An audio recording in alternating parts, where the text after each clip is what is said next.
Olá, queridos alunos do oitavo ano. Nossa aula de hoje nós vamos passar para uma nova etapa, tá bem? Nós vamos avançar na história agora, mas antes de avançar, eu gostaria de falar com vocês aí um pouquinho sobre tudo que nós estudamos até aqui, né? Vamos dizer, desde o começo do ano, eu vou passar um pano de fundo histórico, uma revisãozinha assim meio que geral, porque eu entendo que de lá para cá, né, até chegar aqui, tudo que a gente vem traçando e falando é muito importante para a gente entrar na unidade 2 do nosso livro, onde nós vamos falar de heróis e vilões, sobre reis, né, reis e seus reinados. Para começar, nós viemos lá da Idade Média, né, que termina ali no século XV, e nós temos como a principal forma de governo até então o feudalismo, mas que já estava enfrentando uma certa crise. E aí a transição do feudalismo, né, para uma nova era nós chamamos de mercantilismo, a política econômica, que foi baseada em atividades mercantis, ou seja, a busca, né, por meio de navios, explorações e descobrimentos de novas terras, como a chegada no próprio Brasil. Essas atividades todas movidas pela burguesia, por essa classe de comerciantes, né, ela vai impulsionar uma transformação mundial muito grande. Os reis se fortalecem, porque a burguesia injeta dinheiro no rei para ganhar espaço na sociedade. Afinal de contas, eles não tinham nenhum espaço e eles precisavam tentar de alguma maneira ganhar espaço, pois o topo da pirâmide social era ocupado por clérigos, né, o pessoal da igreja, e nobres. E os burgueses muitas vezes vinham de famílias humildes, mas ganharam espaço ali por meio do comércio, compra e venda de produtos. As invenções da Idade Média, que foram trabalhos que vocês viram ano passado, como por exemplo o moinho de água, facilitou demais esse processo, né? O moinho de água, ele fazia o trabalho de 40 homens. Então, a coisa que foi se tornando meio que mecanizada e industrializada, digamos assim. E aí houve um êxodo rural. As pessoas começaram a migrar para as cidades. Se estabeleceram ali nos lugares próximos a regiões das muralhas ali dos feudos, ou às vezes entre um feudo e outro, né? Começaram a existir rotas comerciais entre um feudo e outro. E aí esses lugares foram chamados de burgos, onde se estabeleceram as classes que nós estudamos, que pertenciam, por exemplo, na França, ao terceiro estado, né? Servos, camponeses e burgueses, que seriam os servos, camponeses, burgueses e os artesãos, né? Servos e camponeses muito similares ali suas funções dentro da sociedade. E aí a posição ali de artesão, ela surge pela necessidade de produzir, de manufaturas. Então, às vezes, a produção de pão, a produção de uma imagem, a produção de um jarro de barro, coisas do gênero. Então, vão ganhando novos aspectos, né? A sociedade vai se transformando. E a classe dos comerciantes vem nas rotas mundiais, aí, mundo afora, a possibilidade de expandir e de ganhar dinheiro com essa expansão, né? Então eles iriam no caminho das Índias, né? Buscar especiarias e trazer para a Europa. As especiarias eram muito importantes para a culinária, por exemplo, né? Onde eles não tinham geladeira. Isso já foi falado em sala com vocês, né? Então a carne às vezes ficava com um cheiro ruim, começava até a poder apodrecer. Então eles usavam principalmente a noz moscada para mascarar esse cheiro e tanto conservar quanto fazer a carne, assim, de certa forma, ficar consumível por mais dias, né? Com um cheiro mais mascarado, digamos assim. E aí essas expansões e tudo mais foi dando à burguesia cada vez mais espaço, o que abriu brecha para certas revoluções, né? Revoluções inglesas e a Revolução Francesa, que foi a última que nós estudamos. E aí sim nós chegamos no ponto, então, hoje da matéria, que nós vamos ter uma transformação muito grande aí no nosso conteúdo, né? Nós vamos passar para uma nova etapa. Vimos que a política da Inglaterra mudou totalmente, vimos que a política da França mudou também totalmente, e após as etapas da Revolução Francesa, ela se finaliza com a chegada de um líder na França. Então, o fim da Revolução Francesa é marcada pela chegada de um líder, Napoleão Bonaparte, que eu já falei alguma coisinha no vídeo, mas que eu separei, gente, um vídeo que resume de uma maneira muito legal a era napoleônica. E vale muito a pena vocês assistirem esse vídeo, tá? Nosso livro também resume, nosso livro também coloca aí para nós a era napoleônica, tá? Mas vai valer muito a pena vocês darem uma olhadinha aí direitinho em tudo que eu separei para vocês, tá? Eu gostaria que vocês olhassem com bastante carinho a era napoleônica. No vídeo também estou mandando junto um mapa mental, tá bom? Para vocês tentarem assimilar melhor o conteúdo. Napoleão é uma introdução, né? Ele não é o único que nós vamos estudar. O conteúdo dele em nosso livro é relativamente pequeno, mas vai valer muito a pena dar uma olhadinha em tudo o que aconteceu. Ele foi um homem que tomou, né, o governo da França por meio de um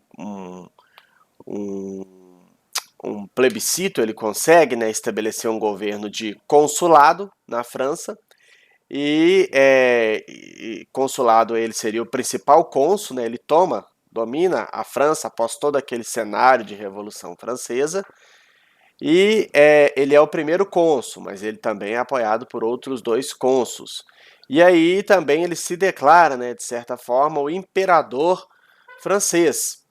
E na história isso vai ser muito importante, porque agora Napoleão vai linkar, né, as ações que Napoleão vai tomar, elas vão linkar diretamente com a história do Brasil. Porque ele estabelece um bloqueio continental. A sua maior rival era a Inglaterra, e ele, como líder, ele decide que nenhum país pode mais se comercializar com a Inglaterra. E Portugal se recusa, gente. Portugal se recusa a aderir ao bloqueio continental. E com a iminente tomada de Napoleão contra Portugal, a França havia se tornado uma potência militar muito grande, nós vamos ver que a família real decide transferir, né, a família real portuguesa decide transferir a sua sede para o Brasil. E essa chegada da família real no Brasil é muito importante para a nossa história. Então, por isso que eu quero que vocês prestem atenção nessa aula que eu separei de Napoleão, entendam todo o pano de fundo, né, das conquistas napoleônicas. Vocês vão assistir ao vídeo que eu separei e ler o nosso livro, fazendo as atividades. Depois vocês vão me dar um retorno aí, né? E nós vamos então avançar para entender essa relação com a chegada da família real no Brasil, que é a parte da história aí que eu acho mais legal, né? A família real chegando no Brasil, nós tendo, pela primeira vez nós teremos, né? Nós vamos ter um reinado aqui no nosso Brasil literal, né? Chegada de uma família real aqui em nossas terras, tá bem? Para a gente dar entrada nesse assunto, nessa unidade nova, eu separei para nós nossa parte de pesquisa. Então nós vamos ter em nossa aula, vocês farão no caderno pesquisa bíblica e de palavras, que eu vou passar aqui agora, e também no livro vocês farão a leitura e irão responder as questões que irão como tarefa e anotadinho direitinho, tá bem? Então fiquem atentos aí a tudo que estou passando para vocês no momento. Opa! Deixa eu só separar aqui então a tela que eu quero para nós. Então, pessoal, nós vamos falar aqui, né? Deixa eu até voltar aqui o slide que estava sem querer, tinha passado. Nossa nova unidade, né? Século XIX, seus heróis e vilões, onde nós vamos falar aí, como eu disse, de Napoleão e alguns heróis, outros reis e tudo mais. Agora a nossa história fica mais interessante, eu acho assim, até mais interessante realmente, que nós vamos começar a falar também da história do Brasil e vamos ver mais mudanças que estão acontecendo aí ao redor do mundo. Nossa pesquisa bíblica, vocês vão anotar aí na sua folha padrão da escola, né, no fichário. A primeira que eu separei, a primeira passagem de hoje. Então, a soberania, o poder e a grandeza dos reinos que há debaixo de todo o céu serão entregues nas mãos dos santos, do povo altíssimo. O reino.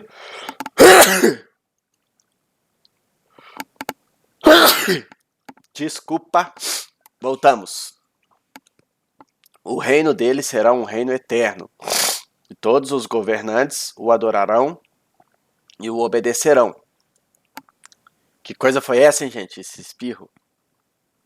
Então, o que eu quero dizer nesse versículo, que eu queria que vocês refletissem, é que mesmo que muitos reis são dotados de poder, né, como diz aí o texto, soberania, poder, grandeza,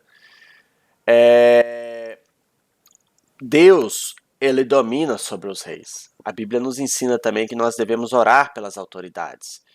E todo o reino que existe hoje na terra está debaixo do reinado de Deus. E muitos desses reis, né, eles acabam adotando uma postura de soberba, como é o próprio caso do Napoleão, que eu queria que vocês dessem uma olhadinha. A soberba precede a ruína, e a altivez de espírito precede a queda. Melhor é ser humilde de espírito com os mansos do que repartir despojo com os soberbos. Gente, é muito importante nós entendermos aí que ao longo da história, todo reinado que existe ou existiu, ele vem de Deus e todos os reis estão sob o domínio de Deus. Se há um governante, é porque Deus lhe concedeu autoridade. E essa autoridade sendo vinda de Deus, cabe a nós respeitá-la, orar pelas autoridades, que é o que a Bíblia nos ensina, né? Aqueles que estão sobre nós, aquelas autoridades sobre nós, e entender que acima desse reinado humano existe um reino de Deus que está sobre nós a todo momento e que Deus cuida de nós em cada detalhe.